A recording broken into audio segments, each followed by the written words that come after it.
us pray. Dear loving Father in heaven, we give you glory and honor for today. Thank you for your grace. Thank you for your mercy.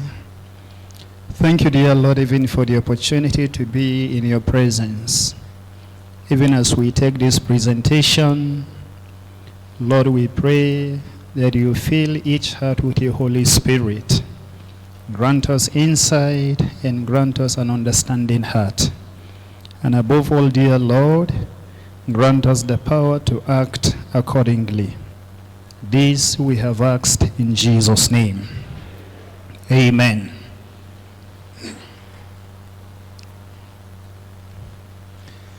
Good afternoon, everyone.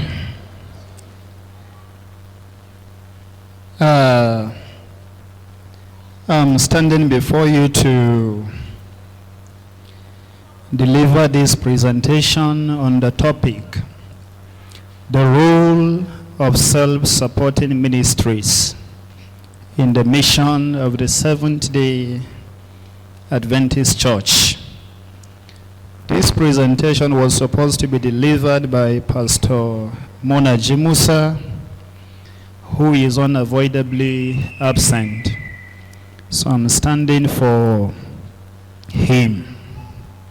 The role of self-supporting ministries in the mission of the Seventh-day Adventist Church. As a way of introduction, the Seventh-day Adventist Church has always recognized the importance of spreading the gospel through various means. While traditional church institutions play a significant role in fulfilling this mission, self-supporting ministries have emerged as vital partners in advancing the objectives of the church. These ministries, driven by personal commitment and often independent of direct financial support from the church, embody the spirit of sacrifice, service, and innovation that characterized the early Adventist movement. Ellen White strongly advocated for the establishment and active participation of self-supporting ministries, emphasizing their critical role in complementing the work of the organized church. These ministries operate independently of the church's formal administrative structure, but remain grounded in the Adventist beliefs and values. Their unique approach to ministry enables them to reach areas and meet needs that might otherwise be neglected. United by a common goal, that is proclaiming the everlasting gospel and the three angels' messages found in Revelation chapter 14, verse number 6 through 12. Self-supporting ministries play an indispensable role in advancing the mission of the Seventh-day Adventist Church. Biblical foundation of self-supporting ministry. We need to check the Bible and see, does self-supporting ministry or work begin with us? The concept of self-supporting ministries finds its roots in the New Testament. The Apostle Paul, while engaged in missionary work, often supported himself through tent making, thereby setting the precedent for independent laborers who devote their lives to ministry without relying on institutional funding. Paul's approach ensured that he could preach the gospel freely and extensively, a principle that Ellen White highlighted in her writings. This is what she has to say. There is need of a work being done by individuals who are self-supporting and who will open new fields for the truth. Medical Ministry, page 321.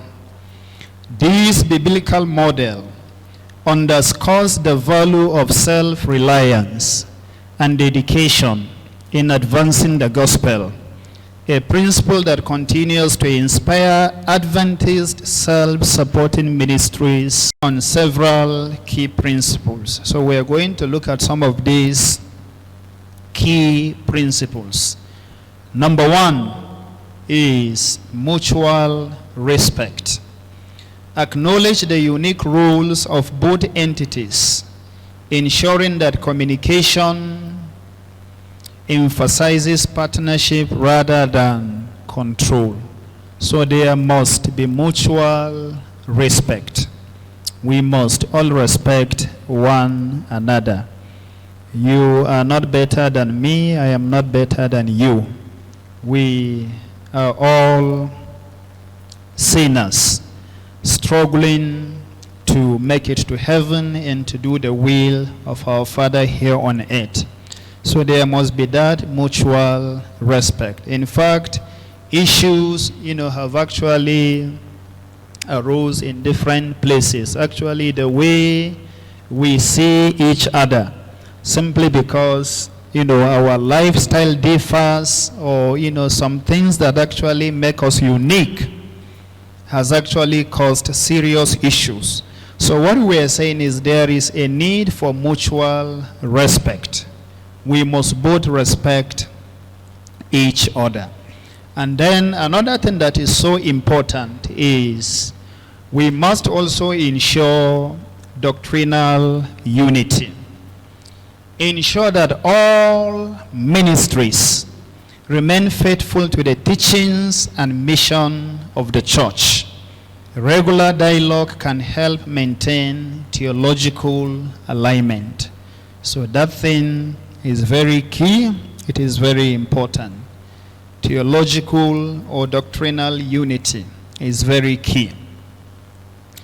And then number 3 is transparency. Transparency.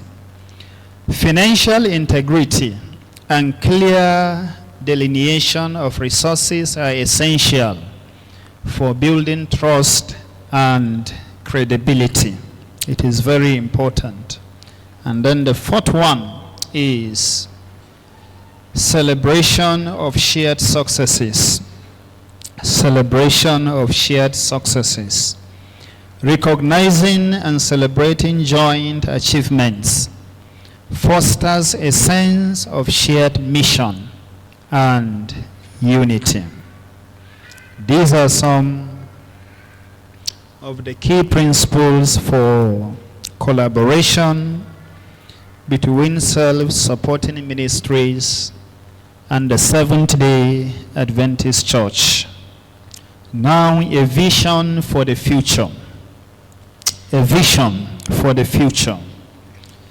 Looking ahead, the Seventh-day Adventist Church can further strengthen its mission by deepening its partnership with self-supporting ministries. The lessons from Madison College and ASI demonstrate that when independent ministries and the organized church work together, they create a powerful force for good. White in 1909 envisioned a church where every member, whether part of an official institution or an independent ministry, will be engaged in the work of sharing Christ's love and preparing the world for his soon return. By fostering cooperation, providing spiritual support, and embracing innovation, the Adventist Church can ensure that self-supporting ministries remain vibrant partners in mission. Together, through prayer, respect, and collaboration, the church and its ministries can move forward with one purpose: to proclaim the everlasting gospel to every nation, tribe, tongue, and people. So friends, this is the presentation on how self-supporting ministries, can support the mission of the church. May the Lord bless us in Jesus' name.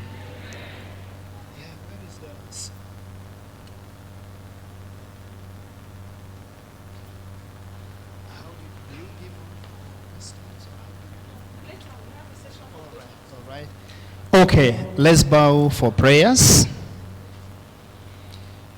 Mighty King of glory, we bless your name. We thank you so much for this presentation. We thank you, dear Lord, even for the things that we have learned. We have seen our role as, self-supporting ministries in the mission of the Seventh-day Adventist Church. Dear King of glory, we pray that you continue to strengthen us, you continue to unite us, so that we can achieve the mission that you have given us. Gracious God in heaven, we commit the next presentation that we take charge.